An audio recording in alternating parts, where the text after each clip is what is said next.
Chers amis, bonjour. Nous sommes le lundi 20 juin 2022. Il est 7 heures. Quelques news de l'Arménie, de l'Artsakh et de la diaspora arménienne.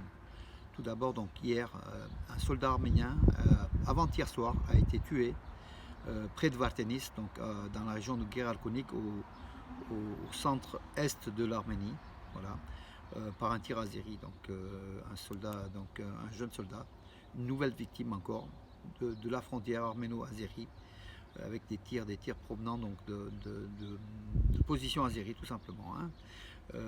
C'est Aigagan Jamnak qui l'avait annoncé, le ministère de la Défense l'a confirmé.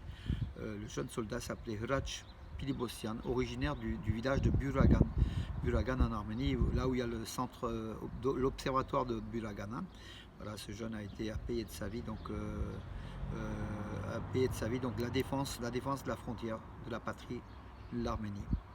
Le métro d'Erevan, donc à Saint-Pétersbourg, en marge du sommet économique de Saint-Pétersbourg, le maire d'Erevan et les représentants d'une société russe de construction et d'engineering ont signé un contrat avec cette entreprise. Enfin, les Arméniens de la ville d'Erevan a signé avec son maire, en fait, qui était à Saint-Pétersbourg, a signé un contrat avec cette société russe pour la station Achapniak, donc la dernière station, la nouvelle station de métro d'Erevan. Donc ça sera la 11e ou 12e station qui devrait être prête dans un an ou deux.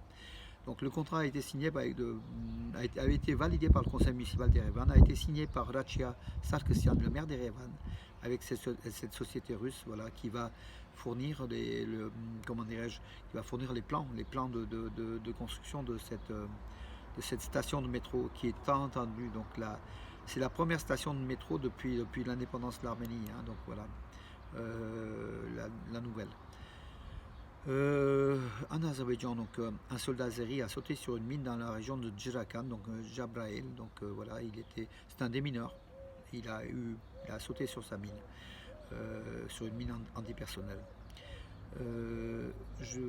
Oui, entre-temps, vague de suicides, donc d'anciens combattants de azéri.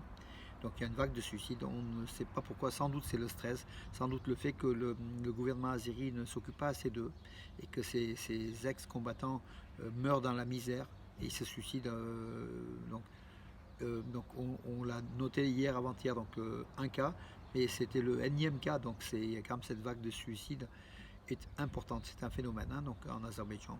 Ça prouve aussi que peut-être l'Azerbaïdjan ne prend pas soin de ses combattants, de ses soldats, donc c'est un régime dictatorial comme vous le savez. Voilà. Les affaires, donc ce n'est pas que l'armée arménienne qui en a, donc l'armée azérie a aussi de nombreuses affaires. Mais écoutez mes amis, oui, hier on a regardé bien sûr sur France 5, on a revisionné encore l'Arménie, les résistants du Caucase, donc avec les routes de l'impossible, hein, c'est un spécial Arménie, très belles images, voilà, et puis bon, ça montrait un peu le côté la misère, la misère et le grand cœur de ces villageois. Donc les villageois d'Arménie sont pauvres, souvent ils vivent dans la misère, mais ce sont des gens solidaires et nous on apprécie donc les villageois d'Arménie qui défendent toutes les frontières de l'Arménie, qui sont là, qui sont l'âme même du peuple arménien, beaucoup plus que peut-être dans les grandes villes, sans critiquer les citadins. Mais c'est vrai que nos villages recensent comment dirais-je, nos racines arméniennes. En fait, les villages d'Arménie sont très importantes, très importantes. Et puis la chaleur de cette population villageoise est à souligner, et justement, nous sommes solidaires de ces villageois-là, et à les aider peut-être beaucoup plus que nous aidons donc les grandes villes, Yerevan ou voilà, d'autres villes. C'est peut-être les villages d'Arménie que viendra de ces villages que viendront l'espoir de l'avenir de l'Arménie, mes amis. Voilà, écoutez, aujourd'hui je suis plutôt doucet. Les week-ends les infos sont assez plus rares que dans la semaine. C'est pas le fait que moi je vous les reporte, c'est le fait qu'il y en ait moins, tout simplement. Les agences de presse que je consulte, et puis on est sur tous les médias d'Arménie, donc voilà. Donc ce week-end a été plutôt calme, quelques faits divers, mais je ne vais pas vous dire.